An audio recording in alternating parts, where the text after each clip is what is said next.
maybe I'll have to do that. Okay, cool. So there you go. So we should be streaming live on Facebook and YouTube now. Thanks to everyone for joining me. I'm your host, Ben Sullins, and this is the Teslanomics Live, which is a news recap of the biggest Tesla news from the previous week. I have lots of fun stuff to show you here. I have a bit of a different setup, so bear with me. And if you're watching this live on YouTube after the fact, I'm sorry, if you're not watching it live. If you're watching it on YouTube after the fact, this will be a bit longer. And what I'll do is I'll put a pinned comment in there with timestamps of every different story that I cover. That way, you know, you don't have to watch the whole thing through, and you can kind of jump to those specific points. And then, oh, hey, thanks, Trevor, for checking on that for me. And if you are here, make sure to ask or vote on a question. It's on the bottom left on my screen. I'm assuming that's where it is in yours. There's a little thing there that says "Ask a Question." And so, if you haven't looked at those already, go have a stab at them. Upvote any ones you like, or ask some, or even reply with comments on any of those other ones. So do that. And in fact, the first question. Now I'm going to Q&A is at the end, but the first question asked about a quick poll. So that's going to let me actually do something else cool, which is to create a poll now. So I'm going to create one asking you, are you getting all-wheel drive on your Model 3? So I'll put yes, no, and I'll click add, boom. So you should now be able to answer the poll. Look at that, you guys are already going. So again, this is part of the cool features here, is that you guys are able to interact and able to ask a poll there and all that. So we can really have some fun with these, much closer, much tighter than we did before, which is very just kind of one way. And as anyone that knows me, I'm not somebody that's short on words. So the one way did work, but I just like this better because it's just much more of a two-way thing. All right, so what I do, of course, is I cover the week's biggest Tesla news. And before I get into that, I want to talk about the referral program. This is insane. We are now, I don't know if it can focus, maybe, camera work. We are now up to 60%. See if that can focus. 60% of the way towards a free Roadster. Yeah, I don't even know what to think about that, but that it's awesome, and I can't thank you guys enough. So really, this is some cool stuff here. Not just, you know, whatever benefit this brings to me, but the whole idea that you guys are, you know, getting $1,000 off plus free supercharging just by using this code, and you're sharing it with other folks. So everyone, thank you everyone that's done that so far. We have in this program alone, which only started I think 2 months ago, delivered 16 Teslas have been delivered through this. 19 have been ordered. So yeah, we're selling a lot of Teslas here, which is great because it's helping us move towards that, you know, form of sustainable transportation and energy. So if you are new here, you can get my referral code at teslanomics.co/TD, where you know, I'll ask you some funny questions and then I'll send you the code, and then you can get $1,000 off free supercharging. So there's that. Enough plugging of that.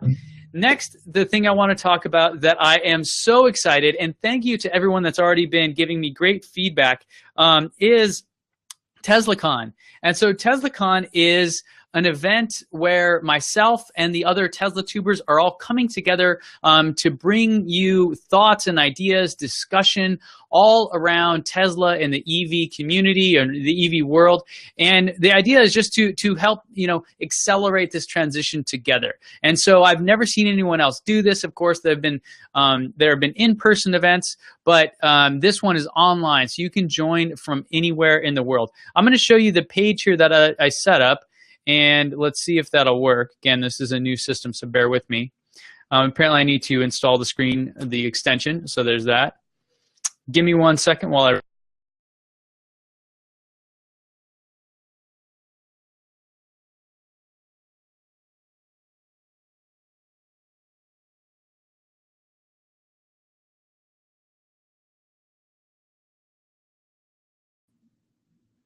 Okay, I think I'm back. Hopefully you guys are hearing me. The screen share extension, and I'm gonna just share this one.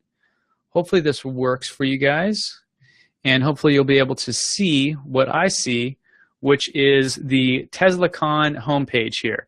So I'm gonna go ahead and join from another computer just to make sure that you guys can see this. But I'll talk about this. So I did a video on it. You can watch that, and a lot of you probably have. So, thank you for everyone that's done that. The thing here that's kind of cool is that with this, we're all able to join, and it's going to be something where hosts can host from anywhere in the world. So check that out. It's at teslacon.online. Just go register with your email there, and all that's going to do is get you on our list. So as more details come out, you can then get updates about that. So I do have a couple speakers lined up already. Of course, we have Trevor Page from the Model 3 Owners Club, who is joining us here in the chat. And we also have Jesse and Zach from Now You Know. I'm sure you guys both subscribe and love both of these channels. But if you haven't heard of either of them, please go do that now. You can find both of them on YouTube. Trevor with Model 3 Owners Club and Jesse and Zach with Now You Know. Both great friends of mine, and we just really enjoy hanging out and making content together. So I'm excited that they're going to be joining us here and sharing some great insights and stuff at TeslaCon. I do have one keynote speaker that has confirmed. You guys are going to be so crazy excited about it once we work out the details. We're just trying to finalize the schedule right now. So that's my only plug right now for TeslaCon, is just to go get on the email list if you aren't already. And if you're on my email list, you should have got something this morning with a notification. So yeah, there's that. I would love for Elon to come. Still trying to figure that out, but yeah, we'll see. not 100% sure that that's going to be in his schedule, but we'll try. Okay, so let's take a look here. I'm going to run through these. Now, the way it works is I have my long and my short. And first, I just want to talk about the flood of new Model 3 videos that are, crowding the internet. And here's one that I thought was pretty interesting. I just saw it today. Actually, it was just published earlier today. And this was, I think, originally posted on Jalopnik. And what it is it's the UI for the Model 3 is being shown here, and I'll have links to all of these on my site and on the YouTube video afterwards, after this posts. But check this out if you guys haven't seen it. They do a really good walkthrough here of the UI, so you can see exactly how, this is essentially the delivery of a Model 3, and he's showing them how everything works. And I was excited about this because this to me is one of the coolest features of the Model 3. And so if you haven't seen this, go check that out.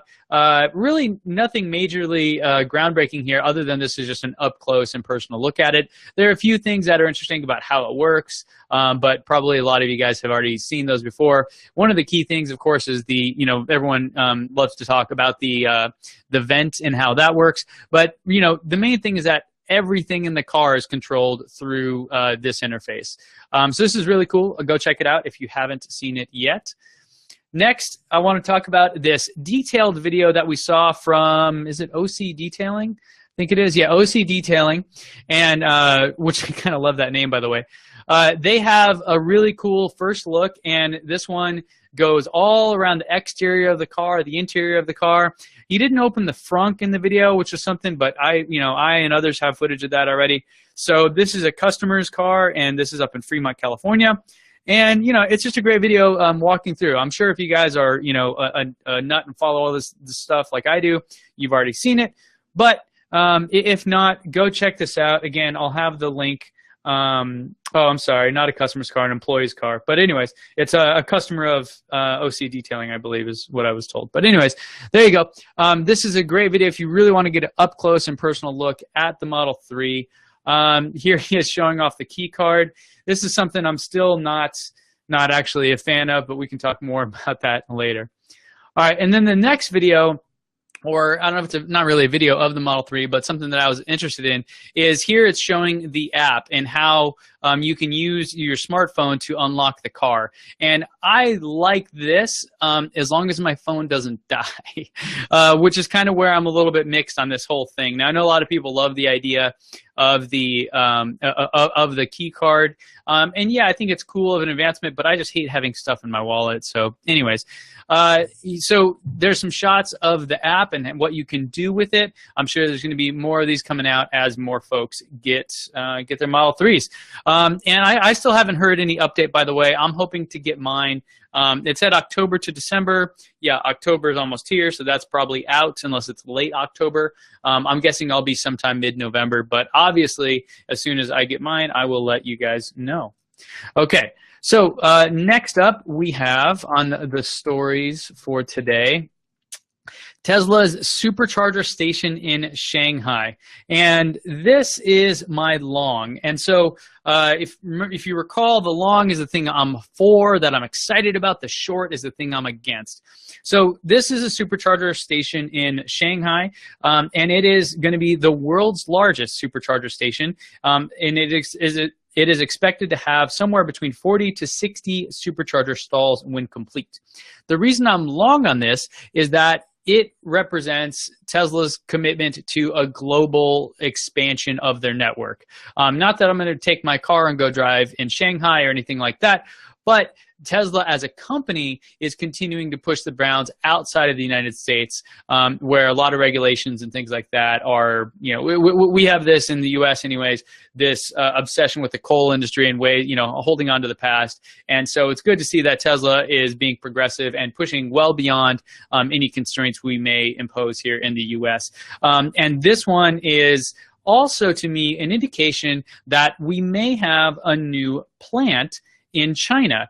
And so that's part of my long as well. There is a new policy change coming up that Tesla may be able to build a plant in China without having any local suppliers or any local partners. You see, China is still a communist country, and so the way, if I understand it correctly, in order to operate there, you must have a local partner, which typically is owned by the government in some percentage, I think probably the majority, in order to operate. So essentially, by doing business in China, you're also going to be paying the Chinese government one way or the other.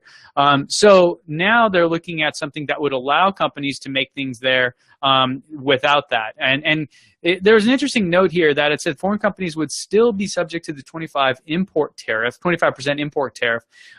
but they could build electric vehicles without a Chinese partner.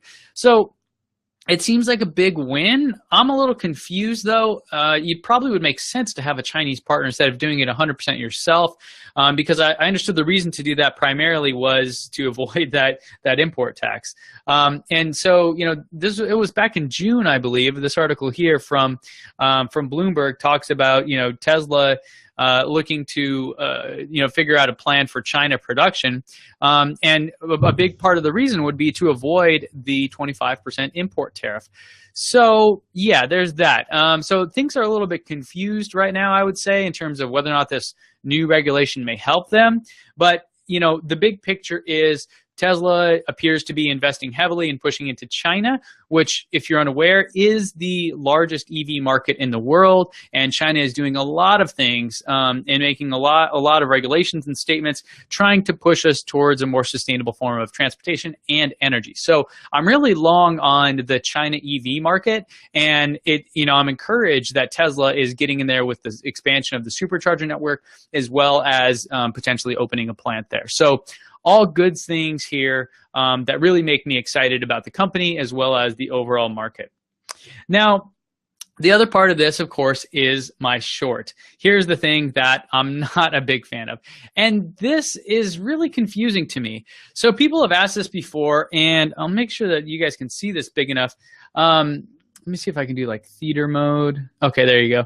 So this company, what's it called? DigiNow, has a Tesla destination charger adapter for this guy. But let me just show you this video and kind of explain what's happening here. So they have essentially an adapter so non-Teslas can use Tesla chargers. And people have asked about this before, whether or not Tesla would open it up to other EVs and whether or not that's a good business model, etc. I'm short on this. I mean, I do like the idea of the network being open, or at the very least, the supercharger network being open to others. But what these guys are doing, I'm sure they're smart. And I mean, obviously they made something here that works, technically works. But I'm a little concerned about safety for, is this thing going to catch fire? Is it going to cause any other kind of problem? And then what is it going to do to the car itself? I'm not sure if the cars are able to handle this. Now, I'm sure if somebody from this company is watching this and wants to make a comment on it, then yeah, please let me know. But there it is. My short is that these guys are kind of bypassing this, and this isn't like a digital thing where there's kind of maybe not a lot of danger physically. This is a physical thing that could cause serious problems. So yeah, I'm a little concerned about that in terms of safety and all those things. But I do think that it would make sense if Tesla looked to open up certain aspects to help grow the EV community. But then again, maybe they want to kind of use that as an advantage point just for them. So in addition, there was a cool video that came out about this Tesla drag race. I don't know if you guys saw this. Let me pull it up on YouTube instead of Mashable so you can see. Yeah, there you go. So what this is a Motor Trend video, and yeah, it's the world's greatest drag race. And they pit all these cars together, and let me just fast forward a little bit here. They're at an Air Force base, and they have literally just tons of supercars. Let me see if I can get to the actual kind of, there you go. So they're listing all of them, and these guys are all, 2017 Ferrari. Look at these things. They're ridiculous, right? And guess what? Guess who wins? The P100D, of course. Here you go. I think this is the shot, the little montage where they have it. So if you haven't seen this, I thought it was kind of fun. And yeah, obviously it's a major production. I don't think anyone was surprised by this. This is a quarter mile, and it's really just hard to beat a quarter mile. There was a quote that the guy, the host of the show, had that I thought was interesting. He said, "The heaviest car, the Tesla P100D, wins it all, once again demonstrating the inherent advantages of electric motors when it comes to acceleration." So I think this is cool. It's not really in my wheelhouse, so you're not going to see me do a drag race video or anything. But if you haven't seen this, go check it out. And again, it's just amazing to show. Things like this, I think, are going to really get kind of the gearheads behind it and start to actually push this forward. So there you have it. So that's my kind of this week in cool. Now, there's some other developments that I thought would be worth mentioning. Mercedes is looking to spend $1 billion on electric cars. I'll just read you a couple bits here. News broke last Thursday that Daimler, Mercedes' parent company, was investing $1 billion in its Alabama plant to start building an electric SUV in 2020. So good for you in Alabama that work there. That's awesome. And then Elon replied saying, that's not a lot of money for a giant like Daimler and Mercedes. Wish they do more. Off by a zero. So yeah, Elon is kind of trolling them, but again, I think he's actually fairly correct. I don't think that that's a huge amount of money, but I am excited that Mercedes is getting into the game if they take it seriously. And then so here's Elon kind of trolling them a little bit. I think it's great. Again, all this stuff just means that we're pushing ahead further to accelerate that transition, which is really, really one of the big things that I'm looking forward to. Next, we have a couple interesting stories. There's an all-electric bus that traveled 1,100 miles on a single charge. What is going on? U.S.-based electric bus manufacturer Proterra upgraded its 40-foot Catalyst E2, now called Catalyst E2 Max, with a 660 kilowatt-hour battery pack and brought it to the track at the Navistar Proving Grounds in New Carlisle, Indiana, to test it. So with a giant battery like that, they were able to do some amazing stuff, and it traveled 1,101.2 miles before the battery pack was depleted. I love this because this gets closer to my dream of the electric RV going 1,000 miles on a charge. So let's make it happen. Franz, if you're watching, please join me and let's make this happen in a semi soon. Last, I have an update here from some stuff happening in India. I know I got a lot of comments and questions about this. This is interesting. The National Institution for Transforming India plans to present a comprehensive EV plan to the cabinet in India within 4 weeks. and this is reported by Bloomberg. Now, they have this ambitious target to sell only electric cars by 2030, although the subsidies are kind of still up in the air. So there's a lot of automakers vying for this, and there's a lot of big suppliers that could potentially benefit. I just thought this was exciting because obviously India is a huge market, and this could be a big boon for the EV market globally. And so, yeah, if that goes through, I'm real excited. Although, again, back to my whole point before about Tesla in India, it seems a little bit of a miss, considering, there's all kinds of other things going on, other ways that we could be spending our time to help make India better. So there you go. That is my news recap for the week. I'm going to jump back over and stop sharing my screen. So you don't get that infinity view. There you are. Now you're back full screen with me. Hello, hello. Now, I saw it looks like, okay, so MKBHD is going live at the same time. Okay, fine, whatever. I'm sure he's doing well for himself, but he doesn't have you. And he doesn't have this awesome way that we can do this Q&A section. So now I'm going to switch over to that. It looks like we've maxed out our broadcast at 150 people, so that's cool. Thank you all for joining me. Now I'm going to switch over and I'm going to start looking at the questions here. So the first one, I would like to see a quick poll on how many Model 3 reservation holders plan on purchasing Autopilot at the time of purchase. This is from Mike S. I'm on the fence right now. I feel like if I don't do it at the time of purchase, I just might not want to spend the dollars later. And even though I put my deposit down on the first day, I'm in Toronto, Canada, and won't see my Model 3 until most of the options, like the 4-wheel drive, is available. Maybe 4-wheel drive would be better. So I'm going to try this new feature out and see if I can invite a friend onto the screen with me to help answer this. One, he is a Model 3 expert. Two, he is in Canada. Oops, let me see if I can get him up here. So let's see if we can invite Trevor from Model 3 Owners Club onto the screen. I'm not sure how this will work, but maybe we can give it a try. So Trevor, if you're there and listening, I just clicked invite. So, error message. Wah, wah. Let me try again. Maybe it has something to do with that. If not, there we go, trying it again. This is a cool feature. Okay, accepted and connecting. Again, thanks for bearing with me. This is a whole new thing that we're trying to do with this live broadcast. And there we have it. Hey, there he is. How's it going, buddy? I don't think I can hear you, though. Hold on a second. Hello? Hello? Hello? Can you hear me okay? I can hear you now, and I hear an echo. Is that me? I don't know. Good, good. I'm better? not sure. I can hear an echo of myself. I'm not sure if that's on yours. Okay, cool. Everyone else can hear you. Let's try it. So we're good. So it's just must be me. All right, Trevor. There we go. Is this better? Any better? I can hear you, and everyone, it sounds like they can hear you. So, okay, good. Why don't I just stop talking and say, what do you think about this first question? And give Mike here some advice, and then I'll pull up the poll and give you the poll results. Go for it. Oh boy, that's the biggest question on everybody's mind these days is, when am I going to get my Model 3? My personal opinion right now is, I have headphones, folks. I have in-ears. I'm a musician. I like the good stuff. Sorry.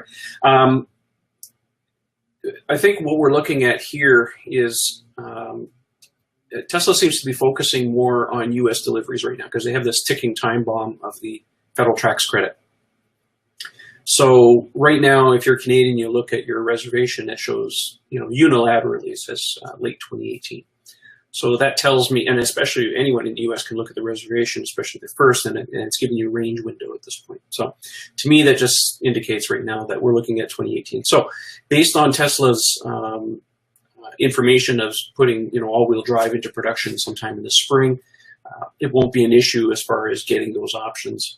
I also want to make a point here too, because, some of these videos that are starting to come out, from these deliveries of the Model 3, I have 2 and upcoming 3 members on the forum right now who actually taken delivery of their Model 3.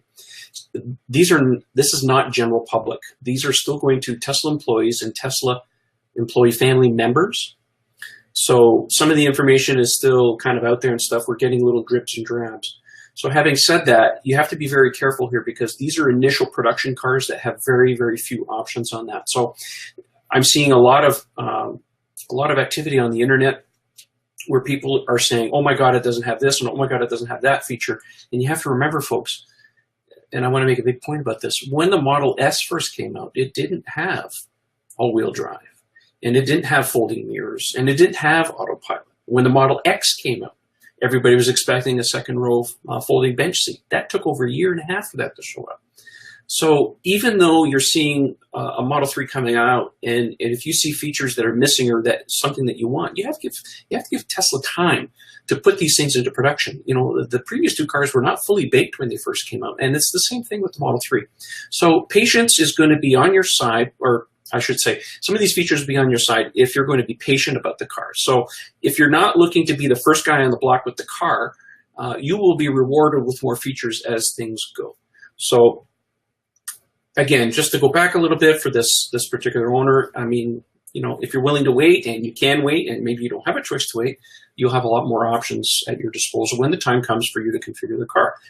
The other thing too, as we all know with Tesla, is you better be prepared to be happy with what you buy, because in 3 months' time, when they add another feature, you're going to be upset. So you better get that in your mind, that you better be happy with what you get, because things are always changing at Tesla. They don't do model years. They always put new features into production. So I hope that helps.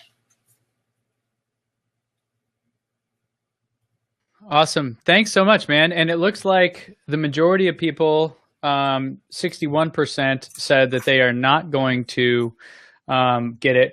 But yeah, it looks like still a good chunk of them will. Let me ask Trevor, in terms of the cold weather stuff, is all-wheel drive required to, you know, drive in the snow? I've heard mixed things, and I am definitely not in a position to talk about it. So let me know, what do you think about that? The answer would be no. It's not a good replacement for good snow tires. However, if you're in a situation where you need a little extra traction, if there's a lot of snow, then all-wheel drive can certainly help you with that. You know, the people who've driven the cars know under hard acceleration and steering that the all-wheel drive really does help with handling of the car. So if you can afford it, get it. If you don't, put a good set of snow tires on. There's lots of people in Norway and Canada who have Model S's with just rear-wheel drive, and they're perfectly fine in the snow. Okay, cool. Thanks so much. Yeah, I'll mention that to people when they ask me, and I'll say, hey, if you have more questions, go ask Trevor, because again, something I'm not clear on. Okay, cool. Well, thanks for joining me, man. Let me see if there's any other quick questions here that we could get your insight on. Actually, so there is your answer, Mike. And so I'll say done answering to that one. Next one, any idea what the extra perk is for the first day Model 3 reservation holders that Elon mentioned earlier this year? I'll hit start answering, so we'll bookmark this. I don't really have a clue if there's been anything. My guess was free supercharging. Trevor, any thoughts? Don't know. Yeah. Free jacket. You know, the easiest thing that we thought initially would have been some kind of special color. You know, not necessarily signature red, because that was really a thing for Model S and Model X. Obviously, we can't do any badging because they're not doing any badging on the car. So my personal opinion is, if it actually does happen, just be glad that maybe they give you a jacket or trinket or something like that. Just be happy you're getting your Model 3. You're not going to get a free house out of the deal. Maybe some extra kilowatt hours for, you know, on the yearly supercharging. That's always welcome. But don't expect the world at this point. Yeah. Yeah, I'm with you. The reason I was thinking of supercharging is because people rarely use it. And even if they used it a ton, the cost is still relatively low. So that might be something like, if I were at Tesla thinking about what can we do that's really cool, but also doesn't, like, you know, kill the budget and profitability, you know, that's where I was thinking. That's where my head was. Mm-hmm. All right. I'm going to call that one done. Thanks for the question, Don. Now we have a question from Mel Bernstein. I like to drive with a split screen, nav on top and back camera on bottom. Whoa, lost it. Is there a way to save this? So Mel, let me click start answering. Mel, I don't think there is a way to save that. I'm not sure. In mine, no, I don't know a way to do that. Yeah, that could be something in the future, but currently I think the answer is no. Thanks for the question. Phil Kreider, sorry if I'm mispronouncing that. Is the Model 3 too high tech for the masses? Will it be too expensive to repair? I don't think it'll be expensive to repair. Is it too high tech? I don't think tech is the thing. That may be a little bit out there. It's more maybe the change that people, from what people are used to today. Trevor, what do you think? Is it too high tech for you? No. It's a Tesla. What do you expect? Yeah. I think the biggest concern for a lot of people, and of course, the noise over the issue now has certainly died down, is this simplified interior with the center screen. When it first came out and Tesla finally confirmed that was going on, it was never a question in my mind because, we just kind of knew that what was happening. Right. Everybody was up in arms about it. Yeah, that noise has died down now.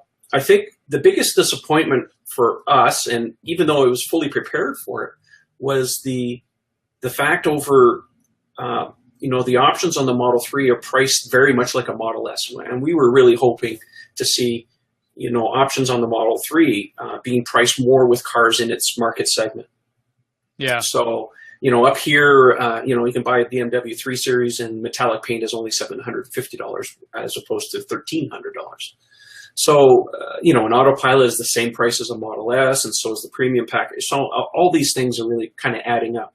So now, I've seen a lot of noise, of course, on the internet and, of course, on our forums where a lot of people are upset at the fact that I can't get a $35,000 car anymore. And that's not true. You can. You just have to set your expectations in such a way that if you don't order any options on the car, it's still going to be a fairly decent car.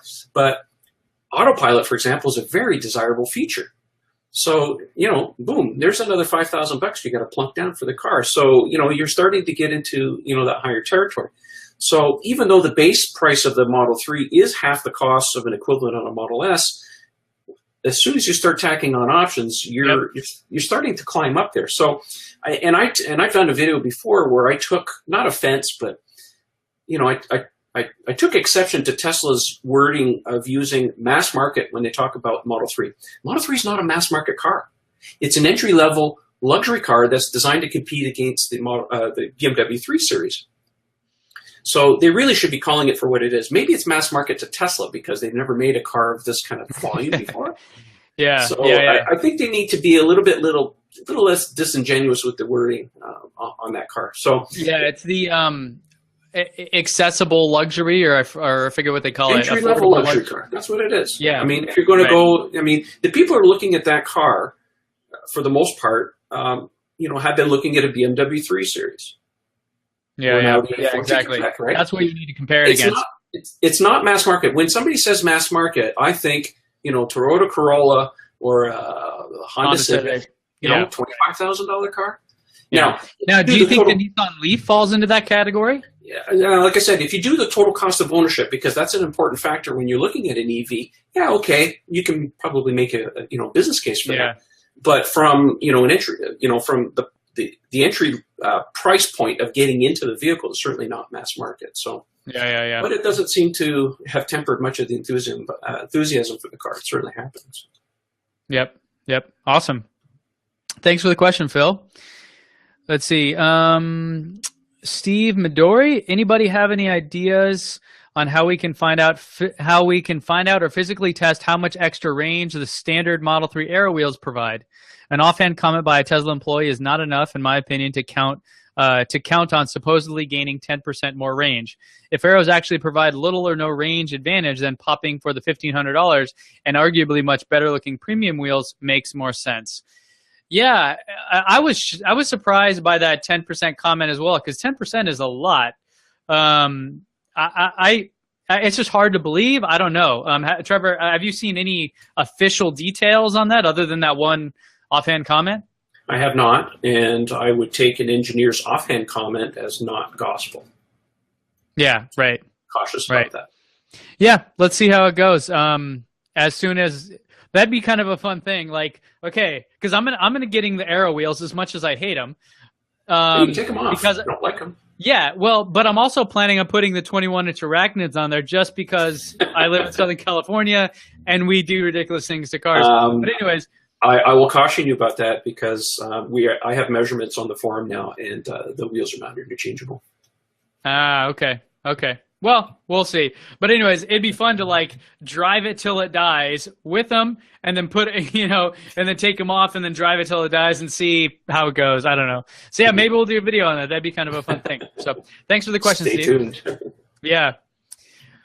Valerie asks, do we have any update on where they are in the production line? I know they are delivering to employees in Central U.S. already, but they have started opening the configurator to West Coast non-employees. Let me hit the start answering button so we can log this. I've not got my invite. I haven't heard of any other people. Trevor, you would know better than I. Have any non-employees, et cetera, been invited yet?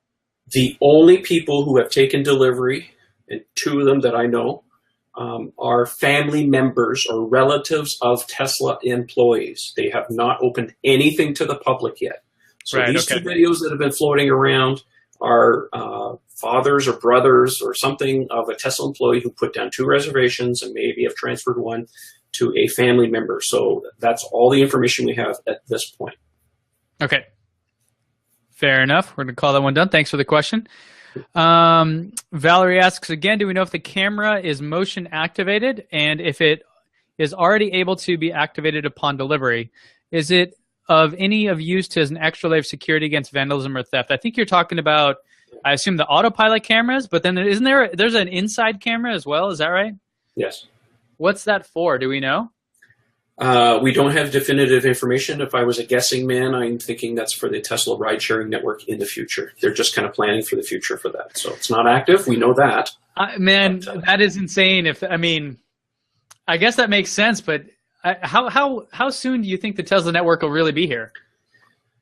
Well, it's going to be a while because they still haven't finished. I mean, Autopilot as it stands right now, it still hasn't really 100% caught up with Autopilot version 1. They're seriously behind the ball on this one. And it's not by any of their choice. I mean, they had this very public divorce with Mobileye. So they had to start over from scratch with new hardware. Yeah. So it wasn't of anything of their fault. So we have to give them some time for that. Then you have the issue of regulation. I mean, it's one thing to have the software ready, but then you have regulations and you have all these different countries to deal with. Now, at least in the U.S., you have, the recent federal thing that's just come through where they're putting some proposals together. So at least they're thinking for that in advance. So that will probably happen probably in the next couple of years.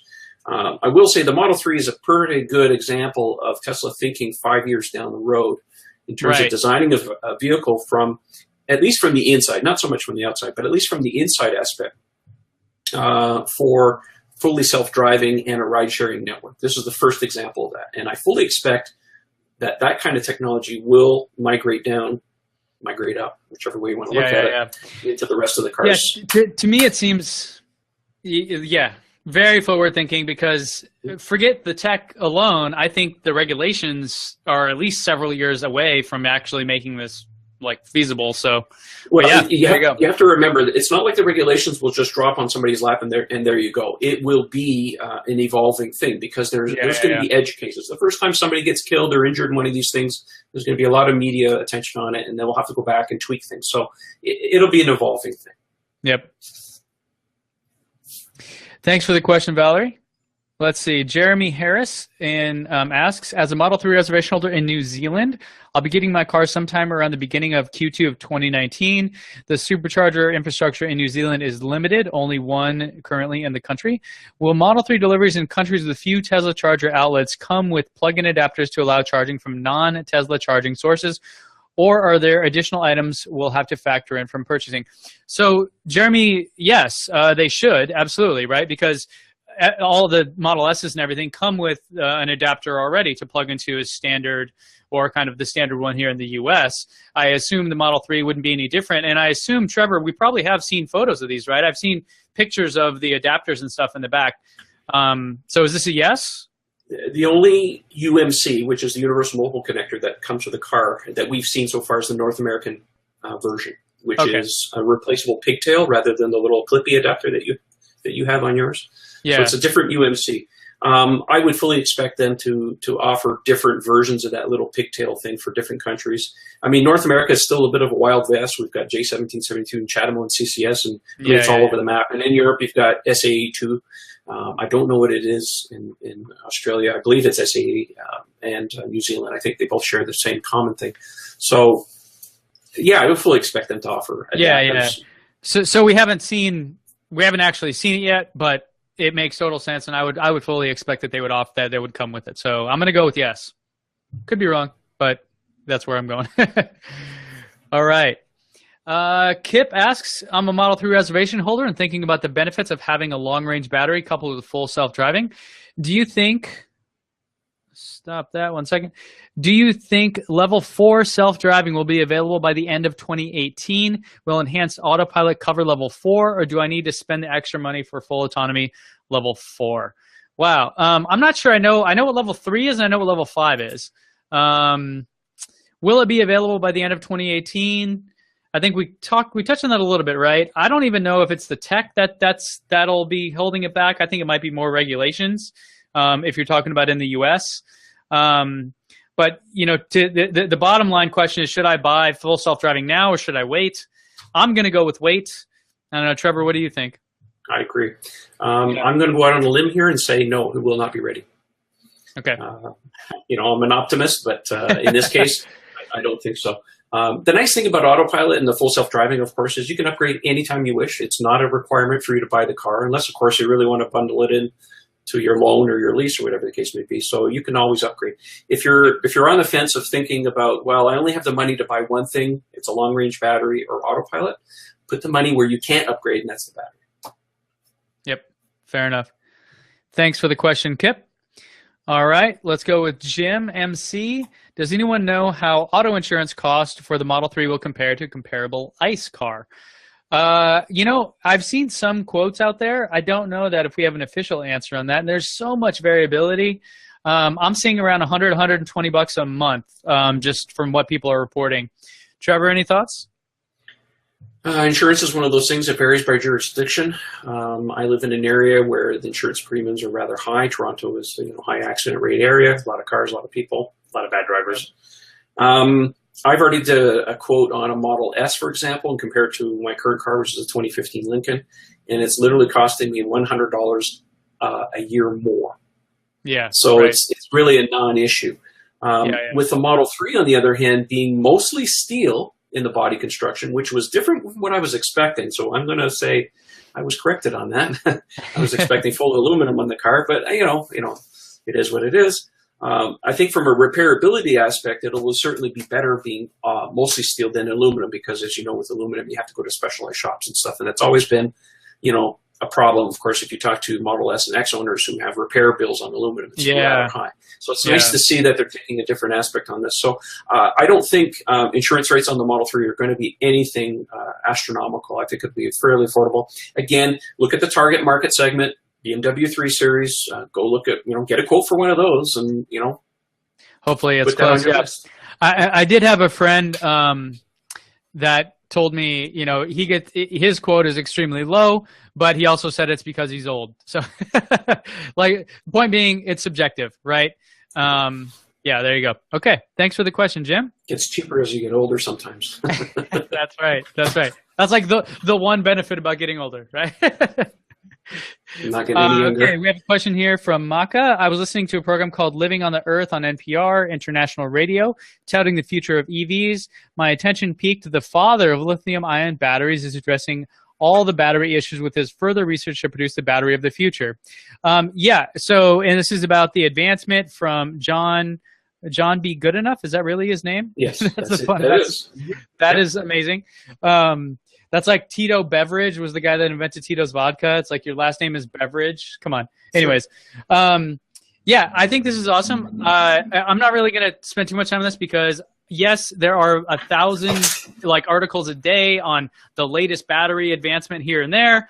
But until it actually happens and it's commercially viable, I just kind of pass over it. I'm really excited about it, but there's a difference between Tesla implementing something in the cars and the tiny small scale something that somebody did in a lab. So there we go. Yep. All right. Next, I think you have the mock-up posted the link to the thing. I like it. Again, same thing with the batteries, though. Yeah, until we actually see it in a car or something, I'm just chalking it up as cool, but not super serious. Okay. Next, we have Sachin has a question. I have a question about the sales tax. If I buy the Model 3 with EAP out the door, will that $5,000 be included in the calculation of the sales tax? It's just a software thing. How does it work currently in the Model S and X? I believe it will be included in the sales tax because that's a part of the purchase. So then the question would be, would it be cheaper to buy it after the fact? But you have to pay a penalty. So I guess it would probably be cheaper to buy it with, and I'm going to go with it will be included in the sales tax calculation. Of course it is. I mean, do you buy software and not pay sales tax on it? Right. And maybe if you live in Oregon or something, I don't know. Well, I'm just saying. Do you guys have sales tax up there? I thought Oh, yes. Oh, yeah. You got to pay for the health care. That's right. Maybe that's our problem. It's not free. Not free, but believe it or not. Contrary to most people believe, it's not free. Okay, so there you go. So buy it with the purchase and save some money. Let's go from that. All right. Patty asks, what can we do as a group of people to work on a way to get free supercharging for Model 3 vehicles? Can we put a team together who wants to find supercharging partners where partners get 2 free superchargers at the location?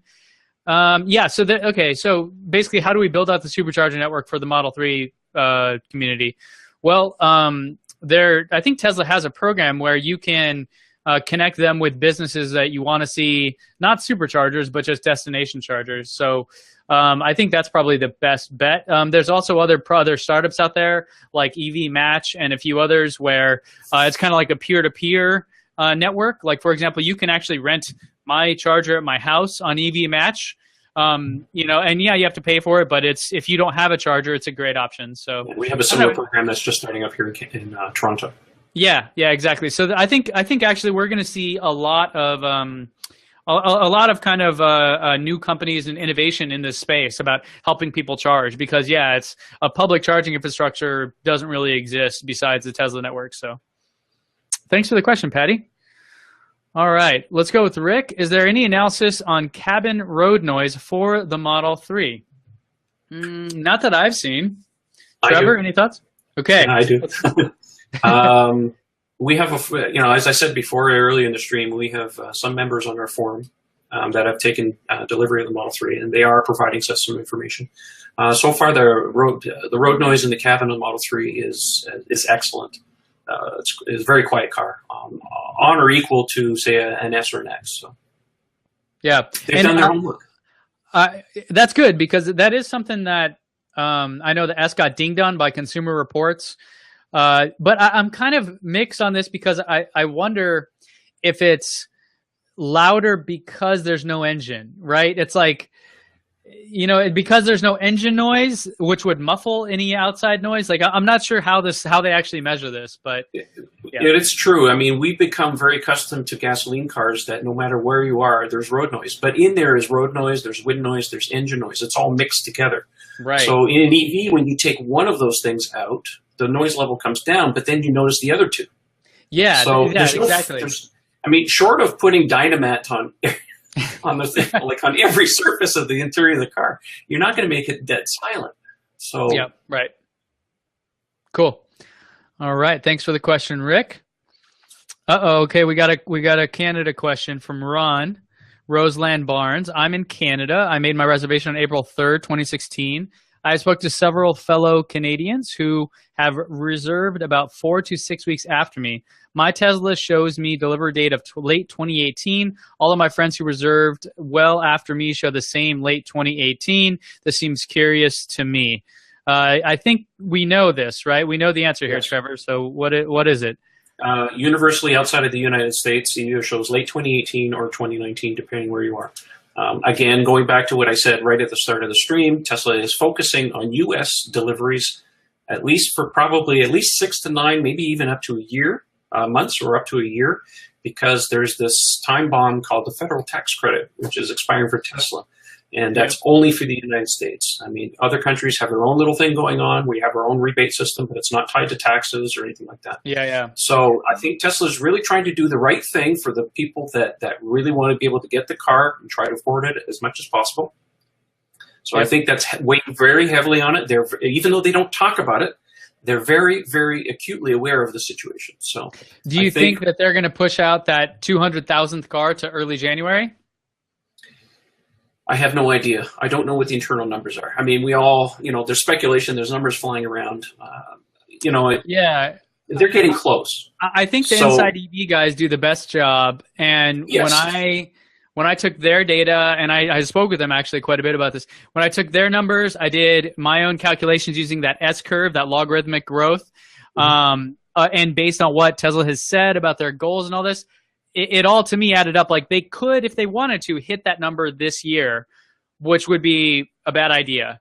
So the question, I mean, it sounds like they will wait, but Tesla themselves don't even publish these numbers. So like you said, it's hard for us to really, and weirdly enough, the IRS doesn't as well. Like if you go to the IRS page, which describes the program, it says like click here to see where the different manufacturers are. And Tesla's not listed. Ford and a few others are. So I wonder what that's about. I mean, maybe they ask them not to disclose it. That happens. Yeah, I guess so, because then those numbers could be used to affect the stock price, which, a percentage swing is, tens of millions of dollars. So yeah, of course. That makes sense. Okay, cool. Thanks for the question, Ron. Matt from Michigan asks, is there a button under the lip of the trunk or frunk that can be used when you are close with your activated phone, or will you need to remove your phone from your pocket to use the Tesla app to unlatch your trunk or frunk? So in the front, well, I assume you're talking about the Model 3. I can say about the Model S, there's no button for the frunk. You have to do that from the inside. I don't even know if you can do it from the app. Maybe you can. But the trunk certainly. And I assume the Model 3 is the same. Do you know, exactly Trevor? the same. Yeah, it's exactly the same. Yeah. Okay. Let me see. Controls. Yeah, I don't have a frunk or trunk button. I'm just looking at the app right now. Yeah, I don't think there's a way to do that from the app at all. So, there you on go. the Model 3, there's a button to open the front and the trunk on the phone, on the internal screen, and there's an emergency frunk release in the toe cap on the front. That circle that everybody's been asking for months now. What the heck is that thing? It pops off, and there's two wires that come out, and if you apply power to it, pops the trunk open. Gotcha. Open. One thing that's interesting about that too, that I'm not sure people are aware. So I have had my Model S towed, and the way they do it, on mine I have an older one with the older fascia, but they all have this. Basically, you pop something off on the front, and then there's this big kind of like eye hole, like bolt that screws on, and then that's what you tow it with. My friend just got his Model S 2 days ago, and he's like, what is this big thing here? I'm like, oh, that's so they can tow it. So, and the reason, of course, is because underneath there's absolutely no room for this, right? Because that's where the battery goes. So There you go. Makes sense. Cool. Thanks, Matt, for the question. Let's see. So Sid Harth asks, when will free supercharging come back to new Model X and S?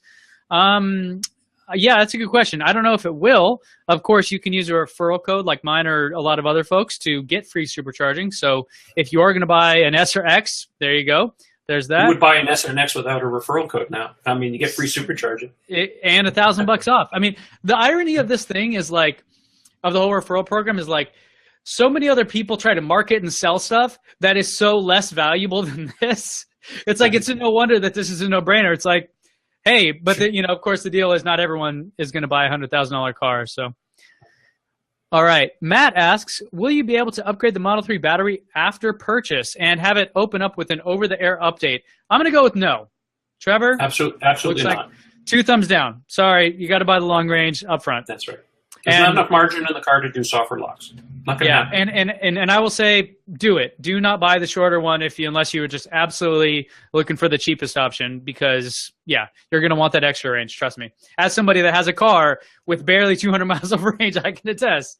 Absolutely want that extra range. Range matters. I have a T-shirt that says that. Yeah, seriously, that's great. Christian asks, I am severely visually impaired and would like to know whether Tesla in the future takes over the driving license and the responsibility of the driverless takes over.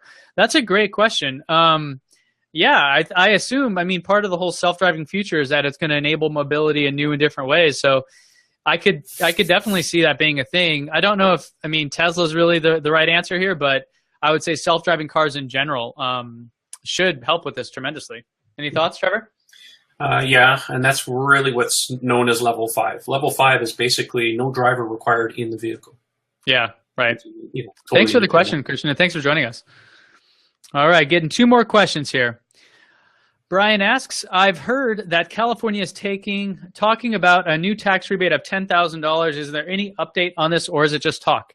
Yeah, the update is not good news. There was a bill that had this proposed, and it changed. They basically removed any of the verbiage about a specific amount, but instead it's turned into a study that is going to be done to figure out what the cost would be to level the playing field, essentially. The California government, the local state government, if you're unfamiliar with how, you know, there's a federal government, then each state has their own little government. So ours here wants it to be that electric vehicles, compared to other cars, the price is no longer a thing. They want to take that away. And so they want to pay with it from the cap and trade. And there's all these kind of different things at play. Originally, they had this bill, AB 1184, which was like, yes, go do it. A lot of us in the community got really excited.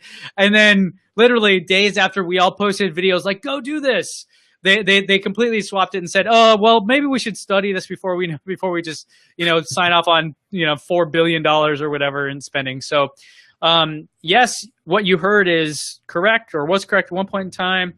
Other than that, it's just going to be a study now. So that's all I got on that. Last question from Sachin again. Any price details on the maintenance plan that Tesla will offer on the Model 3, and what will it cover? I haven't heard anything different than what the other ones offer. Trevor, do you know any details on that?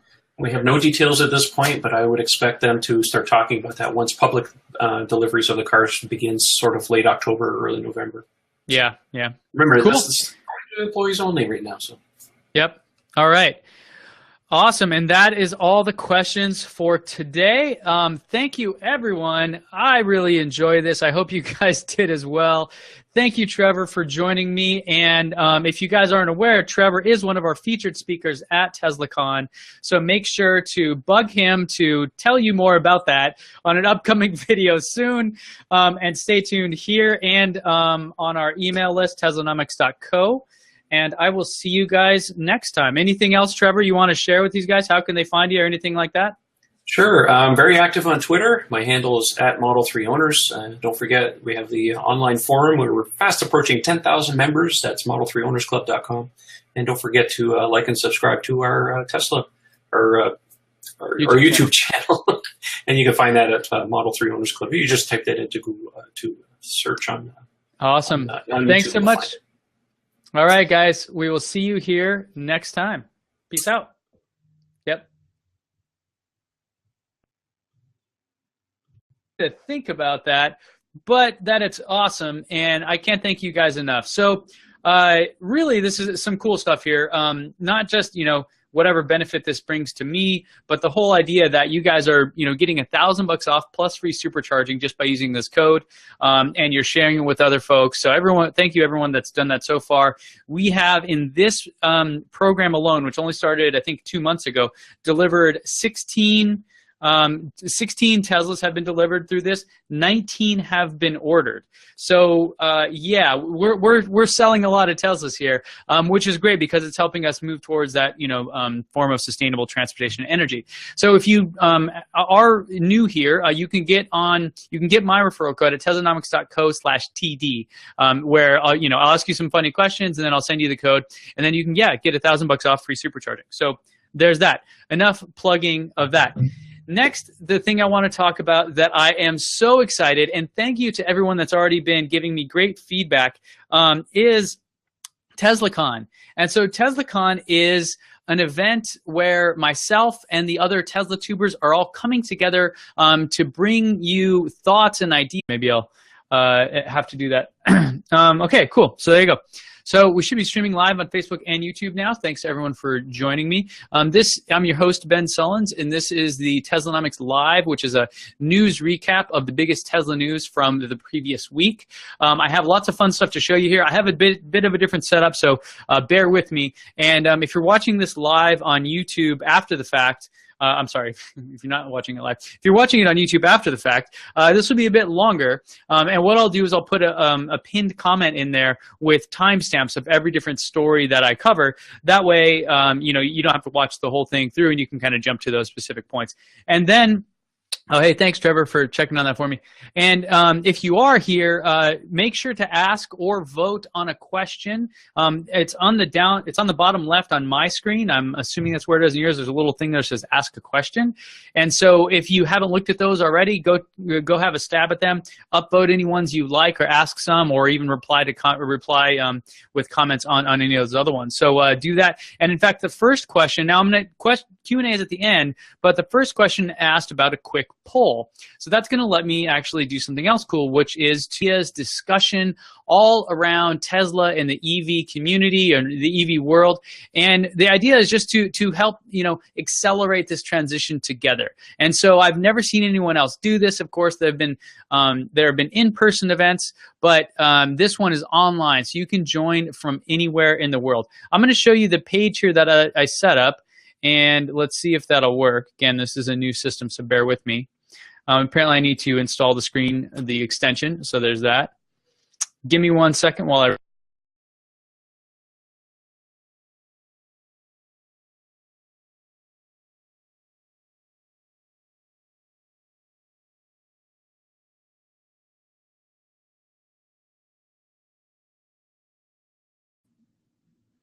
Okay, I think I'm back. Hopefully you guys are hearing me. The screen share extension, and I'm going to just share this one.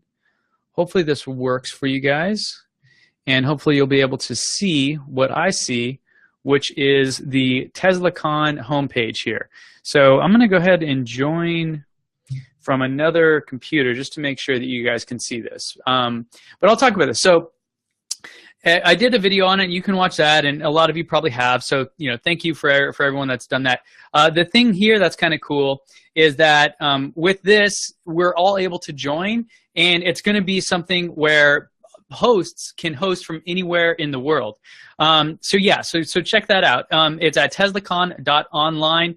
Just go register with your email there, and all that's going to do is get you on our list. So as more details come out, you can then get updates about that. So I do have a couple speakers lined up already. Of course, we have Trevor Page from the Model 3 Owners Club, who is joining us here in the chat. And we also have Jesse and Zach from Now You Know. I'm sure you guys both subscribe and love both of these channels. But if you haven't heard of either of them, please go do that now. You can find both of them on YouTube. Trevor with Model 3 Owners Club, and Jesse and Zach with Now You Know.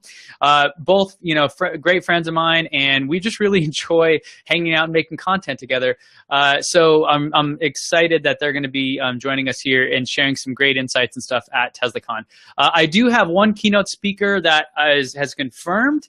You guys are going to be so to create a poll now. So I'm going to create one asking you, are you getting all-wheel drive on your Model 3? So I'll put yes, no, and I'll click add, boom. So you should now be able to answer the poll. Look at that, you guys are already going. So again, this is part of the cool features here, is that you guys are able to interact and able to ask a poll there and all that. So we can really have some fun with these, much closer, much tighter than we did before, which is very just kind of one way.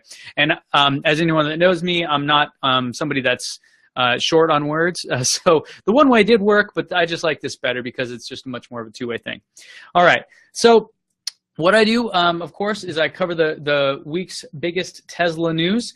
And before I get into that, I want to talk about the referral program. This is insane. We are now, I don't know if it can focus, maybe.